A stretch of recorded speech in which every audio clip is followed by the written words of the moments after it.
નમસ્કાર મિત્રો, આજે આપણે વાત કરવાના છીએ ડોક્ટરને હોસ્પિટલમાંથી ફોન આવતા બનેલી ઘટના. જીવનમાં ક્યારે એવી પરિસ્થિતિ આવી જાય છે કે માણસને પોતાના દિલ અને ફરજ વચ્ચે પસંદગી કરવી પડે અને એ ક્ષણે જે નિર્ણય લેવાય છે એ માણસના વ્યક્તિત્વને સદાકાળ માટે ઓળખ આપી જાય છે. અમદાવાદ શહેરના એક વ્યસ્ત વિસ્તારમાં રહેતો ડોક્ટર આરવ, જે માત્ર એક સારો ડોક્ટર જ નહોતો પરંતુ એક સારો દીકરો પણ હતો. તેની દુનિયા બે ભાગમાં વહેંચાયેલી હતી. એક તરફ તેની વૃદ્ધ માતા, જેમણે આખું જીવન પોતાના દીકરાને ઉછેરવામાં વિતાવ્યું હતું, અને બીજી તરફ તેની ફરજ, દર્દીઓના જીવન બચાવવાની પવિત્ર જવાબદારી. તે દિવસ સામાન્ય લાગતો હતો, પણ હકીકતમાં તે દિવસ આરવના જીવનનો સૌથી મોટો પરીક્ષાનો દિવસ બનવાનો હતો. સવારથી જ તેની માતાને થોડો તાવ હતો. આરવે પોતે જ ચેકઅપ કર્યું અને સમજાવ્યું કે તાવ સામાન્ય છે, પણ દીકરા તરીકે તેની ચિંતા થવી સ્વાભાવિક હતી. તેને હોસ્પિટલમાં પોતાના બધા કામ પૂરા કર્યા પછી ઘરે જઈને માતાને દવા આપવાનું નક્કી કર્યું. મનમાં એક નાનું સંતોષ હતું કે આજે તે થોડો સમય માતા સાથે વિતાવી શકશે. કદાચ તેમની સાથે બેસીને ચા પીશે, થોડી વાતો કરશે અને તેના ચહેરા પર સ્મિત લાવશે. જ્યારે આરવ પોતાની કાર લઈને ઘરે જવા નીકળ્યો, ત્યારે રસ્તા પર ટ્રાફિક સામાન્ય કરતા થોડો વધારે હતો. શહેરનો શોર, લોકોની ભાગદોડ, હોર્નના અવાજ વચ્ચે પણ તેની અંદર એક શાંતિ હતી. હવે હું મારી માને મળવા જઈ રહ્યો છું. તેના દિલમાં માતાની છબી ફરી રહી હતી. બાળપણમાં જ્યારે તે બીમાર પડતો ત્યારે માતા આખી રાત જાગીને તેની સેવા કરતી. આજે સમય એવો આવ્યો હતો કે હવે તે માતાની સેવા કરવાનો હતો. પણ અચાનક જ તેનું ફોન વાગ્યું. હોસ્પિટલમાંથી કોલ હતો. તેને ખબર પડી કે આ કોલ સામાન્ય નહીં હોય, કારણ કે ડોક્ટરને હોસ્પિટલમાંથી આવતો કોલ એટલે કોઈની જિંદગીનો પ્રશ્ન. ફોન ઉપાડતા જ સામેની અવાજમાં ગભરાટ હતો. સર, એક ગંભીર અકસ્માતનો કેસ આવ્યો છે. દર્દી બહુ ખરાબ હાલતમાં છે. તમે તરત આવી શકો તો જ બચાવ શક્ય છે.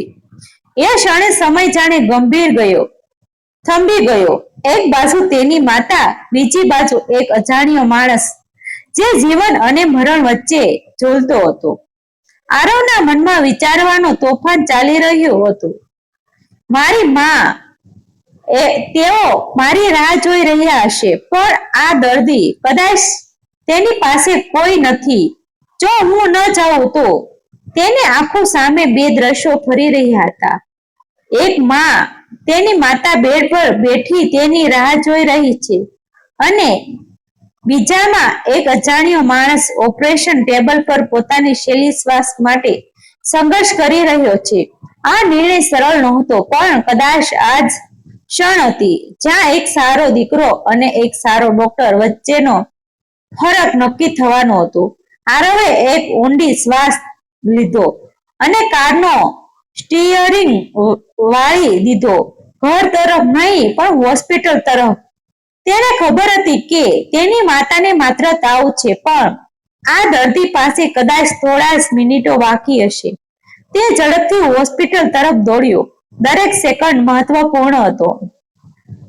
રસ્તામાં તેની અંદર થોડી ગિલ્ટ પણ હતી.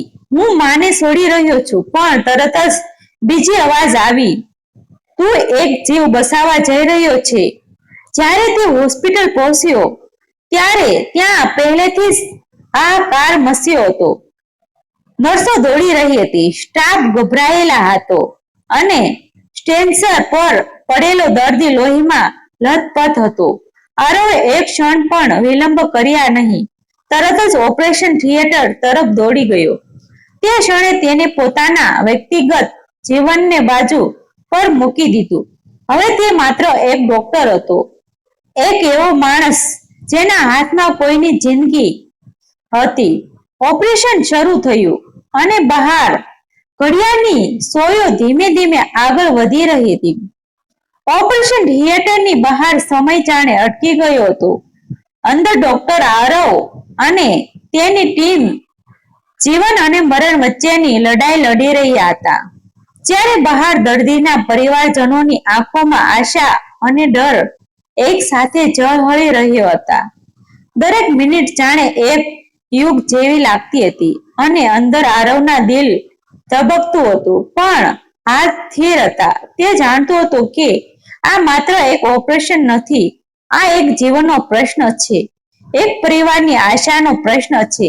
તેના કપાળ પર પરસેવો હતો, પણ તેની આંખોમાં એક જ લક્ષ્ય, આ માણસને બચાવવો જ છે. લાંબા સમય સુધી ચાલેલા સંઘર્ષ પછી આખરે તે ક્ષણ આવી. મોનિટર પરના ગ્રાફ ધીમે ધીમે સ્થિર થવા લાગ્યા. દર્દીનો શ્વાસ સામાન્ય થવા લાગ્યો અને આખા ઓપરેશન થિયેટરમાં એક શાંતિ છવાઈ ગઈ. આરવે ઊંડો શ્વાસ લીધો. તેની આંખોમાં થાક હતો, પણ દિલમાં સંતોષ. તેને ફરી એક જીવ બચાવ્યો હતો. બહાર આવીને તેને પરિવારજનોને કહ્યું, દર્દી હવે જોખમમાંથી બહાર છે. એ સાંભળતા જ દર્દીના પરિવારના લોકોની આંખોમાં આંસુ આવી ગયા. પણ એ આંસુ દુઃખના નહીં, પણ ખુશીના હતા. એક માતાએ આરવના પગ પકડી લીધા. તમે મારા દીકરાને ફરજ જન્મ આપ્યો છે. એ શબ્દ સાંભળતા જ આરવનું દિલ કંપી ઉઠ્યું, કેમ કે એ શબ્દોમાં તેને પોતાની માતાની છબી દેખાઈ અને અચાનક તેને યાદ આવ્યું, મારી માં. તે તરત જ પોતાની ઘડિયાળ તરફ જોયું. ઘણા કલાકો વીતી ગયા હતા. તે તાત્કાલિક હોસ્પિટલમાંથી નીકળ્યો અને ઘરે દોડ્યો. હવે તેના મનમાં એક જ વિચાર હતો, મારી માં ઠીક હશે ને? જ્યારે તે ઘરે પહોંચ્યો ત્યારે દરવાજો અડધો ખુલ્લો હતો. તેના દિલની ધડકણ વધવા લાગી. તે અંદર દોડી ગયો અને જે દ્રશ્ય તેને જોયું તે તેની આંખોમાં આંસુ લઈ આવ્યું. તેની માતા બેડ પર શાંતિથી સૂઈ રહી હતી. બાજુમાં પાણીનો ગ્લાસ અને દવા રાખેલી હતી. કદાચ તેઓએ પોતે જ દવા લઈ લીધી હતી અને આરવને રાહ જોઈને થાકી ગયા પછી ઊંઘી ગઈ હતી.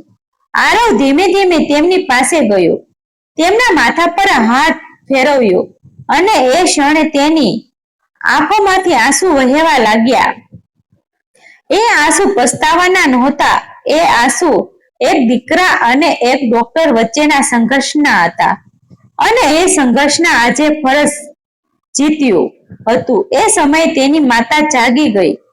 તેમને આરવને જોયો અને સ્મિત કર્યું, તું આવી ગયો બેટા?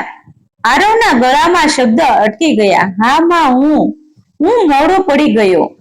માતા હળવે હસ્યા.